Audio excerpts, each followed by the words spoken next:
নমস্কার। বিভিন্ন সংবাদ মাধ্যমের রিপোর্ট অনুযায়ী পুজোর পরেই বঙ্গে এসআইআর শুরু হচ্ছে। তো কি এই এসআইআর দেখে নেওয়া যাক এক ঝলকে।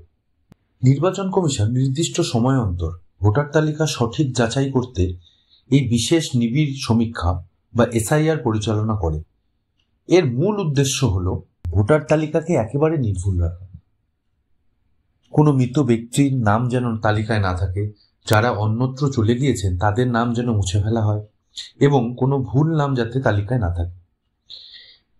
এই প্রক্রিয়ার প্রথমেই কমিশন পরিকল্পনা তৈরি করে। প্রতিটি এলাকায় বিএলও নিয়োগ করা হয়। তারা প্রত্যেকটি বাড়ি গিয়ে সমীক্ষা করে এবং ভোটার তালিকার সঙ্গে নাম মিলিয়ে দেখে। এরপরে আসে নথি যাচাইয়ের ধাপ। ভোটারদের নির্দিষ্ট 11টি নথি গ্রহণযোগ্য প্রমাণ হিসেবে ধরা হয়। এর মধ্যে রয়েছে সরকারি পরিচয়পত্র, 1987 সালের আগে ইস্যু হওয়া নথি, জন্ম প্রমাণপত্র, বৈধ পাসপোর্ট,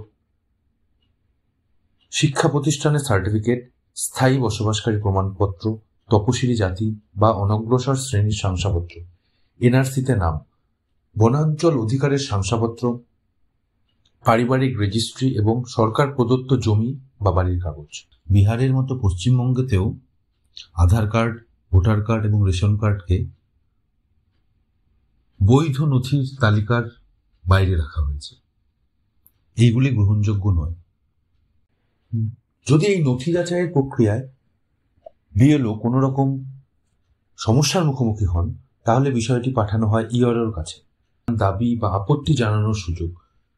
যদি কারো নাম ভুলভাবে বাদ যায় অথবা নতুন করে যুক্ত হওয়ার প্রয়োজন হয়, তবে শুনানির মাধ্যমে তা নিষ্পত্তি করা হয়। এরপর প্রকাশিত হয় প্রাথমিক ভোটার তালিকা। আবার খতিয়ে দেখা হয় যাতে কোনো ভুল না থাকে। সবশেষে প্রকাশিত হয় চূড়ান্ত ভোটার তালিকা, যেখানে জনগণের হাতে তুলে দেওয়া হয় একটি সম্পূর্ণ নতুন ভোটার তালিকা। এই নিবিড় সমীক্ষা শুধু ভোটার তালিকাকেই নিখুঁত করে তোলে না, বরং গণতন্ত্রের ভিত্তিকে আরো মজবুত করে। আপনিও আমার সঙ্গে একমত হলে লাইক, শেয়ার অ্যান্ড সাবস্ক্রাইব করুন এবং অবশ্যই কমেন্ট করে জানাবেন আপনারা কোন বিষয়ের উপর ভিডিও দেখতে চান। ধন্যবাদ।